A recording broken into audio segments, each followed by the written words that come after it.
Army, just go back to the sunken submarine. A couple of things that have kind of leapt out from the tragedy there. One was that the CEO who did perish had spoken previously in a kind of woke way about not having old white men working on it or something like this, which seems an interesting take on diversity and inclusion and so on. The other thing is the allegations that the Navy and James Cameron and others all knew that the vessel had sunk on Monday. Back to your point about the media and James's point running cover for the Biden administration, why on earth did it take 5 days for the Navy or the White House to admit that the Navy knew that the thing had sunk? I would like to think there's a perfectly reasonable and innocent explanation on why they sat on this for so long.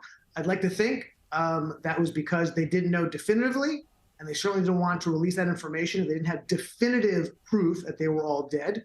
I would like to think that. I hope that's true. I can't imagine that they would hold on to this to keep it in the news in order to displace, this is what some people are saying, I don't necessarily believe it, but in order to displace the Hunter Biden news, and that this was dominating the news coverage, and Hunter Biden took second place to it.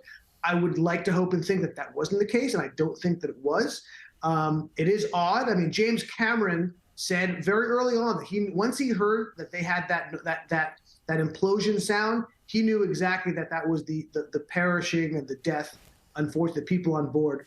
And talk about famous last words. God, it is unfortunate. Those were unfortunate words that they dug up about him. But it goes back to those words you hear all the time and the sentiment you hear about people all the time when it comes to diversity in sensitive areas like pilots or doctors. If you want somebody who you think is a diversity hire, flying your plane or working on surgery, and this just kind of highlights that because they met their end.